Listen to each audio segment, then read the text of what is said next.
The first shot in my war wasn't a bullet. It was the scrape of a cheap metal measuring tape against the brand new aluminum of my flagpole. I'd been retired from the army for exactly 2 months. After 20 years of service, all I wanted was a quiet lawn, a cold drink, and the stars and stripes flying over my own piece of dirt. I'd checked the HOA bylaws, Section 4, Article C, Subsection 2. Flagpoles permitted, not to exceed 20 feet in height. Mine was 19.5. I measured it twice before the concrete even set. But there she was, Brenda, the HOA president, trampling my newly laid sod, her floral sundress a violent splash of color against the morning green. The sound of her tape measure retracting was like a rattlesnake's warning. Shh, thwack! "Morning, Frank," she said, not looking at me, but at her clipboard. Her voice had the grating certainty of someone who's never been told no. "We have a problem. Your flagpole is in violation." I was on my porch, coffee in hand. I didn't move. "It's 19.5 feet, Brenda. The bylaws state 20. She finally looked up, a thin, triumphant smile on her face. "The bylaws state 20 feet from the ground. You've sunk it 6 inches into that concrete base. The pole itself is 19 feet 6 inches. The violation isn't for being too tall, it's for being too short." She tapped her pen on the clipboard. "It's an aesthetic inconsistency, an eyesore. You have 48 hours to remove it, or the daily fines begin." I just stared at her. It was the most beautifully absurd piece of logic I'd ever heard. It wasn't about the rules, it was about control. This was her hill, and my flagpole was the enemy flag planted on it. I gave a slow nod. "I see. Thank you for the clarification, Brenda." She seemed disappointed by my lack of outrage. She expected a fight, a shouting match. But in my old job, the loudest guy in the room was usually the first one to make a fatal mistake. I don't rage. I prepare. The next morning, the first email arrived. A crisp $50 fine for the non-compliant decorative fixture. I paid it immediately online and saved the receipt as a PDF, naming the file Exhibit A Flagpole Fine Paid. Then I walked outside. The sun was just coming up, casting long shadows across the dew-covered lawns. I took a high-resolution, time-stamped photo of the flagpole. Then I went to my garage. My military retirement came with a pension, but it also came with a lifetime of discipline and a deep appreciation for surveillance. Within an hour, I had installed 3 new cameras. Not the obvious doorbell kind. These were small, weatherproof, and blended into the soffits of my roofline. One covered the flagpole and my entire front yard. Another covered the street and the sidewalk. The third was aimed directly at Brenda's front door across the street. The harassment escalated exactly as I predicted. 2 days later, an email. A $75 fine for my trash receptacle being visible from the street at 9:07 a.m. The bylaws stated they had to be concealed by 9 o'clock a.m. I checked my new camera footage. The garbage truck had come at 8:58 a.m. I had pulled the can in at 9:02 a.m. I saved the time-stamped video clip. I named it Exhibit B Trash Can Timeline. I paid the fine. A week later, a certified letter, a $150 fine for unauthorized vehicle modifications. The modification in question? The disabled veteran license plate on my Ford F-150. According to Brenda's letter, it violated Section 6, Article A's rule against signage, advertisements, or non-standard lettering on vehicles parked in driveways. She was calling my service-connected disability an advertisement.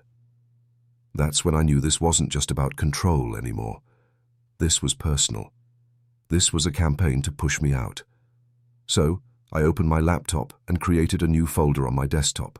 I labeled it Operation Homecoming. I downloaded a copy of the full HOA covenants, conditions, and restrictions, all 112 pages of it. I poured a fresh cup of coffee, grabbed a yellow highlighter, and started reading. If Brenda wanted to fight a war of attrition over bylaws, she had no idea who she was dealing with. I've read field manuals thicker than this in the middle of a sandstorm. It was time to find her procedural weak points, and I knew deep in my gut they would be there. The HOA bylaws were drier than any technical manual I'd ever read, but page 87 was a thing of beauty. Section 11, Rights of Homeowners. It was a short section, clearly overlooked, but it contained the key. Any homeowner with 10 days written notice had the right to inspect all financial records, meeting minutes, and vendor contracts. It was time to stop playing defense. I was going on the offensive. My first move was to find allies. I noticed a fellow veteran, a Navy man named George, who lived 4 houses down. He was meticulously repainting a single slat on his white picket fence, his brow furrowed in frustration. I walked over. "They get you too?" I asked, nodding at the fence. George sighed, setting his brush down. The air smelled of fresh latex paint and cut grass. Said the shade of white wasn't in harmony with the approved palette. "It's the same can of paint I've used for 10 years. Brenda's got a list." He was right. We weren't the only ones. A quick, quiet walk around the neighborhood revealed a pattern. The houses with violation notices were either new owners, like me, or older residents on fixed incomes. The homes belonging to Brenda's board member friends. Their lawns had decorative gnomes, expressly forbidden in Section 5. Their basketball hoops were left out overnight, a finable offence, and one even had a small boat parked on a trailer in their driveway. The cardinal sin of suburban HOA life. I now had a pattern of selective enforcement. That afternoon, I drafted a formal request letter, citing Section 11, and sent it via certified mail to the HOA's management company. I wanted 2 years of everything. While I waited for the 10-day clock to run out, the ultimate threat landed in my mailbox. It wasn't an email. It was a thick, cream-colored envelope with a law firm's letterhead embossed in the corner. They were placing a lien on my house for unpaid fines, fines I had demonstrably paid, and for the continued flagpole violation. The legal language was designed to terrify. They were threatening foreclosure. This was the final escalation. Brenda wasn't just trying to bully me. She was trying to take my home. The home I'd bought with 20 years of service to my country. 10 days later, I was sitting in a sterile, air-conditioned office at the property management company, a mountain of binders and file boxes in front of me. The clerk watched me like a hawk. I came prepared. I had a portable scanner, a spare battery pack, and a thermos of black coffee. For 6 hours, I scanned every single receipt, every invoice, every meeting minute. The digital files filled a 64-gigabyte flash drive. I labeled it Discovery. Back home, Operation Homecoming kicked into high gear. I cross-referenced everything. The lies started to unspool. There were monthly payments of $500 to a company called Lakeside Landscaping for common area maintenance. I pulled up my camera footage. Lakeside Landscaping's truck, with its distinctive logo, had been to our neighborhood exactly 3 times in the last 6 months, and each time it had parked directly in front of Brenda's house and worked exclusively on her elaborate garden beds and koi pond. The HOA was paying for her private landscaping. That wasn't just a violation, it was embezzlement. It got better. The minutes from the board meetings were a joke. Decisions that required a full board vote were recorded as passed unanimously via email, a direct violation of state law and their own bylaws, requiring votes to be held in an open meeting. The fine for my disabled veteran plate. The vote was an email reply chain between Brenda and 2 other board members, while one was, according to her social media, on a cruise in the Bahamas. I found the invoice for the new lounge chairs at the community pool. The cost was exorbitant, nearly double the market rate. The vendor, Patio Pleasures LLC, had a registered business address that I recognized. It was the home address of the HOA's treasurer. I now had irrefutable, time-stamped proof of selective enforcement, financial fraud, and illegal voting procedures. I consolised, dated it all, the video files, the scanned financial records, the highlighted bylaws, the email chains, into a single, password-protected folder. My Trojan horse was built. All I needed was to get it inside the city gates. The perfect opportunity was just 2 weeks away, the annual Homeowners Association meeting. It was time to hire a lawyer, not to fight for me, but to stand beside me as a witness while I presented the evidence myself. I didn't need him to throw the punch. I just needed him to make sure it was a clean, legal knockout. The night of the annual Homeowners Association meeting, I didn't put on a suit. I went to my closet and took out the plastic garment bag at the very back. The air in the community centre was thick with the smell of cheap coffee and simmering resentment.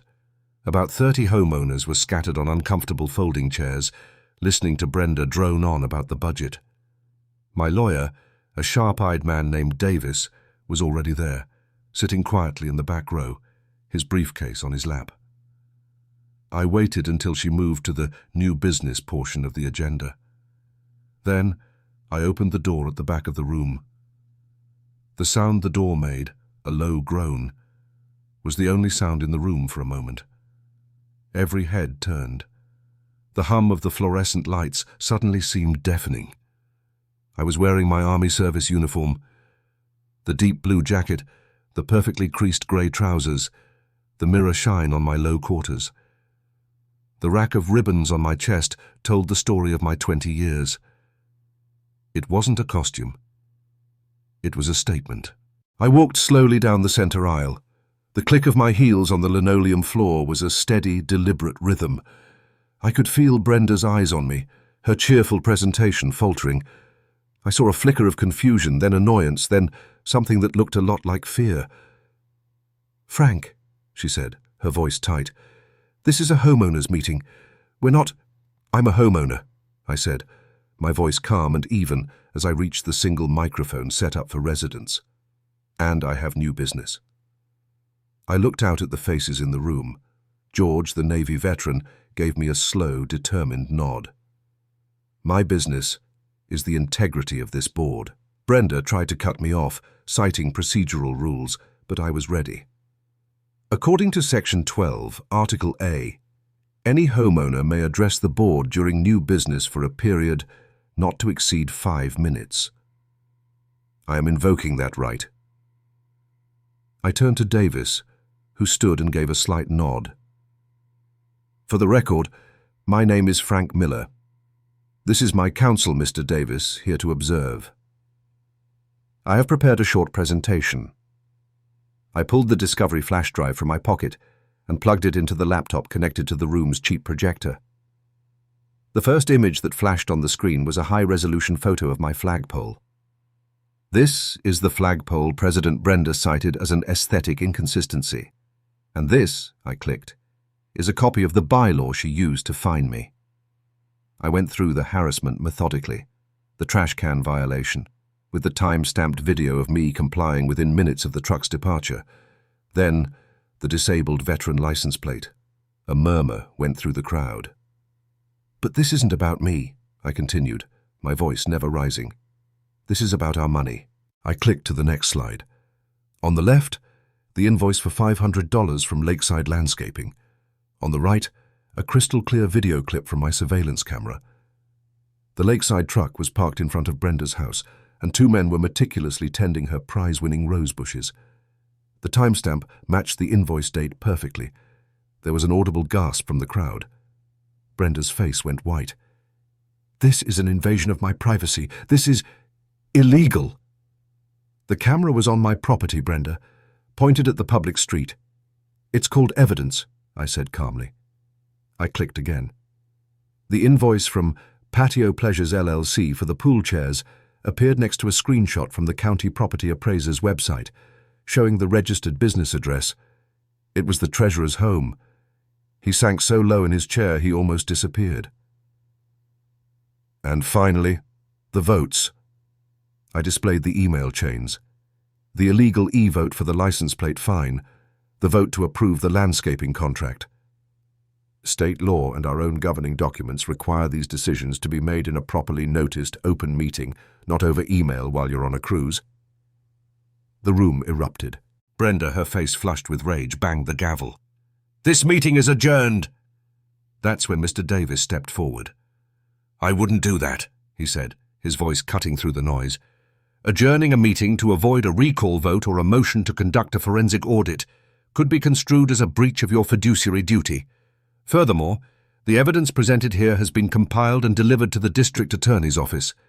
They are very interested in cases of potential embezzlement and fraud. Checkmate. The fight drained out of Brenda instantly.